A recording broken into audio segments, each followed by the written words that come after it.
Today I got my pre board result और result हमें online ही available कराया गया। हमें ऑफलाइन रिजल्ट्स नहीं मिले हैं। हमारा फेयरवेल भी सब हो चुका है और रिज़ल्ट काफ़ी लेट मिला है। तो टाइम वेस्ट नहीं करते हैं और सीधे रिजल्ट पे आते हैं। So yeah, firstly let's talk about English marks. So I scored 78 out of 80 and 98 out of 100. I guess मेरा एक ग्रामर गलत हुआ था और ऑफ कोर्स एक एनालिटिकल पैराग्राफ या फिर लेटर में ही मिस ने काट लिया होगा, आई डोंट नो, ठीक है, लेकिन मेरा एक ग्रामर तो गलत हुआ ही था। And now let's talk about Sanskrit. So in Sanskrit I scored 74 out of 80। मेरे हिसाब से 76 आना था, पर पता नहीं कहाँ 2 मार्क्स कट गया। और अगर मैं लिटरली बताऊँ तो मैंने संस्कृत पूरे साल नहीं पढ़ा, लिटरली पूरे साल नहीं पढ़ा। एंड फिर भी क्योंकि मतलब मेरा मेन फोकस पूरे साल मैथ्स और साइंस ही रहा, तो मैंने संस्कृत पूरे साल नहीं पढ़ा।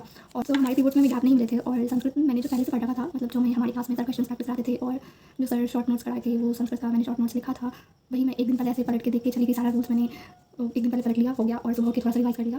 एंड संस्कृत का घटनाक्रम का अगर बात करूँ तो घटनाक्रम मैं एक बार उसका लाइक हिंदी मीनिंग वेबसाइट से देख लेती हूँ, गूगल पे सर्च करके देख लेती हूँ, और जब सर पढ़ाते हैं तो कुछ हार्ड वर्ड्स का हिंदी मीनिंग में लिख लेती हूँ।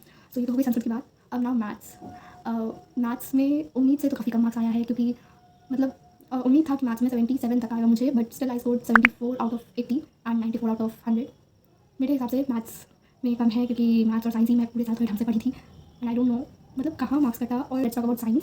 सो science I scored 70 out of 80 and 90 out of 100। Let's move forward to SST। In SST I scored 78 out of 80 and 98 out of 100। एक क्वेश्चन था कि झूमिंग को मेक्सिको में क्या कहा जाता है, और इस पर 2 दिन का ही गैप था, तो मुझे पूरा सिलेबस लाइक रिवाइज करना था, और एक दो चैप्टर तो मैंने पढ़ा भी नहीं था, मुझे वो भी पढ़ना था।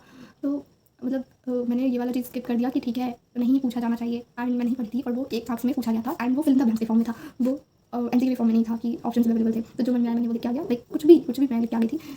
एंड एक मेरा इकोनॉमिक्स का एक MCQ था जो बहुत कंफ्यूजिंग था, तो उसमें मैंने ऑल ऑफ दीज मार दिया। पर जब मैंने सर से क्रॉस चेक कराया, लाइक स्कूल वाले सर से, तो सर बोले कि बाबू देखो, फर्स्ट एंड सेकंड ऑप्शन तो करेक्ट है, बट सी सही नहीं लग रहा है, तो उस हिसाब से डी ऑल ऑफ दीज नहीं होना चाहिए, लेकिन ऑप्शन अवेलेबल नहीं है, तो उस हिसाब से देखते हैं मार्क्स आपको मिलेगा। कि सर ऐसा बोल दिए थे, बट मुझे लगा था कि चांसेस कम है, जब सर ने ऐसा बोल दिया है तो मुझे यकीन है कि वहाँ पे मेरे नंबर कटेंगे।